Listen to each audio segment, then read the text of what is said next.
আসসালামু আলাইকুম। এনটিভি দর্শকদের স্বাগত জানাচ্ছি আমি স্পেশাল করেসপন্ডেন্ট জাহিদুর রহমান। দর্শক, আজকে আমাদের অতিথি অভিনেত্রী সুষমা সরকার। মিস সরকার, এনটিভির পক্ষ থেকে আপনাকে স্বাগতম। আপনার ক্যারিয়ারে 24 বছর, দুযুগ পেরিয়েছে, এখনো আপনি মানে নিজেকে মানে কিভাবে, মানে এখনো আপনি মনে হচ্ছে যেন এই বোধহয় সেদিন এলেন, এরকম মনে হয় কেন? সেটা হচ্ছে আসলে আমি সবসময় আমার মনে করি যে আমার মনের বয়স আসলে 26, যার কারণে হয়তোবা আর আমার বেড়ে ওঠা বা আমার থিঙ্কিং লেভেল হয়তোবা ওই ধরনের বার্ধক্য যদি বলি সেই জায়গাটা যাইনি বলেই হয়তোবা আমি তরুণ থেকে গেছি বা তরুণ, আমি নিজেকে তরুণই ভাবি আসলে। আমার চিন্তা ভাবনা, আমার স্বপ্ন সমস্ত কিছু আসলে তরুণদের মতো।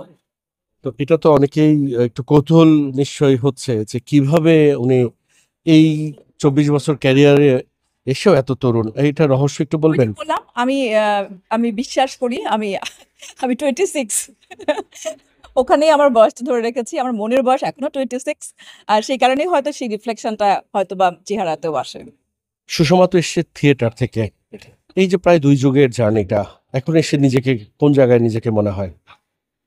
আহ একজন অ্যাক্টর তো আসলে কখনোই স্যাটিসফাই হতে পারে না তার কাজ দিয়ে, তার ক্যারিয়ার দিয়ে।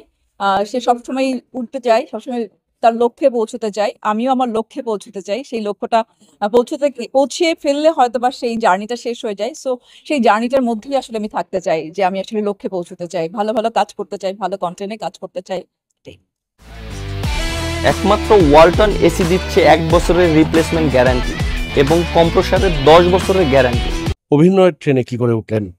অভিনয়ের ট্রেনে আসলে আমি যখন জাহাঙ্গীরনগর ইউনিভার্সিটিতে পড়ি, জাহাঙ্গীরনগর ড্রামা অ্যান্ড ড্রামাটিক্সে, তখন থেকে আসলে অভিনয়ের স্বপ্ন বা অভিনয় করব জীবনে, অভিনেত্রী হব, সেই স্বপ্নটা আসলে তখন সেই ট্রেনে তখনই আমি উঠেছি।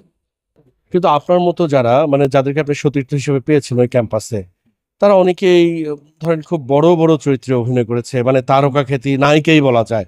আপনার কখনো এই বিষয়টা মানে পীড়া দিয়েছে যে আমি সুষমা তো তাদেরকে ছাড়িয়ে যেতে পারতাম, কিংবা আপনার প্রতি মনে হয় কখনো যে অবমূল্যায়ন করা হয়েছে? সেটা তো আসলে হয়ই, সেটা অবশ্যই মনে হয় যে আমি কেন একটা ফুল লেন্থ ক্যারেক্টার, সবারই আসলে প্রোটাগনিস্ট ক্যারেক্টার এবং এ টু জেড একটা ক্যারেক্টারের প্রথম থেকে শেষ পর্যন্ত একটা জার্নির মধ্যে দিয়ে একটা ক্যারেক্টার যে কোনো অ্যাক্টরই যেতে চায়।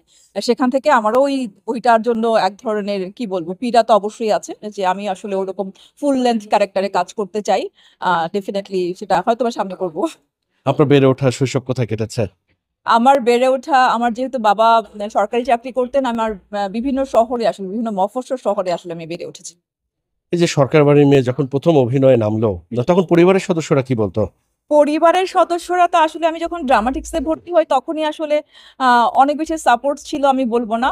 খুব স্ট্রাগলের মধ্য দিয়ে আসলে আমাকে যেতে হয়েছে এবং তারপরে যখন আমি প্রতিষ্ঠিত হয়েছি এবং তাদের তখন একটাই ইয়ে ছিল যে এই সাবজেক্টে পড়ে আসলে কি করবে, এই সাবজেক্টে পড়ে কি হওয়া যায়। কারণ তখন আসলে এত টেলিভিশন চ্যানেলও ছিল না, এত কিছু ছিল না আসলে। তো আমি যে সময়টার কথা বলছি, তো তারপরে যখন আমি প্রতিষ্ঠিত হয়েছি, যখন আমার পেপারে ছবি আসে, নিউজ হয়, নিউজ দেখে, টেলিভিশনে আমাকে দেখা যায়, তখন ডেফিনেটলি তারা গর্ববোধ করে যে মানে সেই জার্নিটা হয়তো খারাপ ছিল না, মানে ভুল ছিল না, ভুল স্টেপ ছিল না। আপনার ব্যক্তিগত জীবনের গল্প শুনতে চাই। ব্যক্তিগত জীবনে তো গল্প তো বলা যাবে না। আপনার পরিবারের আর আমার পরিবারে আমি আছি, আমার হাজব্যান্ড আছে, আমি জয়েন্ট ফ্যামিলিতে থাকি। আমার শ্বশুর শাশুড়ি, দেবরের মেয়ে, দেবরের বউ, সবাই মিলে আমি আসলে এই সময়ে এসেও ঢাকা শহরে একটা যৌথ পরিবারে বসবাস করি। এই যে একান্নবর্তী পরিবারে এখনো আপনি আছেন, কতটা সাপোর্ট পান? আর মানে কোনো আক্ষেপ আছে কিনা যে মানে অভিনয়ের জন্য হয়তো মানে কাউকে?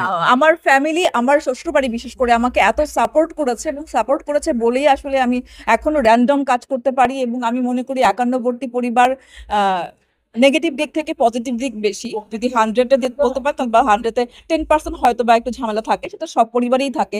আমি যদি মনে করি যে আমি আমার বাবার বাড়িতে থাকতাম, আমি আমার মার সঙ্গে থাকতাম, সেক্ষেত্রে হয়তো আমার মার সঙ্গে ঝগড়া হতো, সেটা একদম 10%। কিন্তু 90% আমি আসলে পজিটিভ সাইড দেখি, কারণ আমি যখন আমার বাচ্চাকে রেখে শুটিং এ গিয়েছি তখন আমার টেনশন করতে হয়নি যে আমার বাচ্চাটা খেয়েছে কিনা, আমার বাচ্চাটা কোথায় বড় হচ্ছে। সেই জায়গাটা যেরকম আছে, মানে আর একান্নবর্তী পরিবারের যে বেড়ে ওঠা, যে কোলাহল, যে বন্ডিং, সেটা আসলে একা থাকার মধ্যে সেই মজাটা নেই। আমি এখন যদি আমাকে বলে কেউ আমি আমাকে একা থাকার জন্য, আমি আসলে পারবো না। এই 24 বছর ক্যারিয়ারের সবচেয়ে বড় প্রাপ্তিটা কি আপনার? বড় প্রাপ্তি আমার মেয়ে। ক্যারিয়ারে যদি বলেন, ক্যারিয়ারে আসলে অসংখ্য ভালো ভালো গুণী গুণী ডিরেক্টরদের সঙ্গে কাজ করা হয়েছে। হয়তো বা আমার ফুল লেন্থ ক্যারেক্টার করা হয়নি, বাট আমার শুরু থেকে এখন পর্যন্ত অনেক ভালো ভালো গুণী ডিরেক্টরদের সঙ্গে কাজ করা হয়েছে। সে নুরুল আলম আতিক, শিহাব শাহিন, তারপরে আকরাম খান, গাজী রাকায়েত, এরকম গুলাম সৈয়দ আব্দুল, মানে সব বড় বড় ডিরেক্টরদের সঙ্গে কাজ করার সৌভাগ্য আমার হয়েছে। ভবিষ্যৎ পরিকল্পনা? ভবিষ্যৎ পরিকল্পনা অবশ্যই অভিনয় করে যাওয়া, এবং অভিনয়ে আসলে যে বললেন যে আক্ষেপটা আছে, সেই আক্ষেপটা যাতে আমি কাটিয়ে উঠতে পারি, সেই স্বপ্নের ক্যারেক্টার যাতে আমার আসে আমার কাছে, আর সেই ক্যারেক্টারে যথাযথভাবে আপনাদের সামনে যেন উপস্থিত হতে পারি, সেই আশা এবং সেই স্বপ্ন আমার সবসময়। কন্যাকে নিয়ে স্বপ্ন কি? ওর স্বপ্ন আসলে ওর, এটা একান্তই ওর ব্যাপার। ও কি হতে চায় না হতে চায় সেটা ওর ব্যাপার, আমাদের না। আমি শুধু চাই ও একটা মানুষের মতো সুন্দর একটা সৎ মানুষ হয়ে গড়ে উঠুক। এনটিভির দর্শকদের জন্য কি বলবেন? এনটিভির দর্শকদের জন্য এটাই বলবো যে বাংলাদেশে অনেক ভালো ভালো কন্টেন্ট হচ্ছে, নাটক হচ্ছে, সিনেমা হচ্ছে, ওটিটিতে কাজ হচ্ছে। সো সবসময় বাংলা কন্টেন্টের সঙ্গে থাকবেন। দর্শক, এতক্ষণ আমাদের সঙ্গে ছিলেন আপনাদের প্রিয় অভিনেত্রী সুষমা সরকার। নিশ্চয়ই আগামীতে নতুন কোনো অতিথি নিয়ে হাজির হব আপনাদের সামনে। ততক্ষণ পর্যন্ত সবাই ভালো থাকবেন, সুস্থ থাকবেন, এনটিভির সঙ্গেই থাকবেন। আল্লাহ হাফেজ।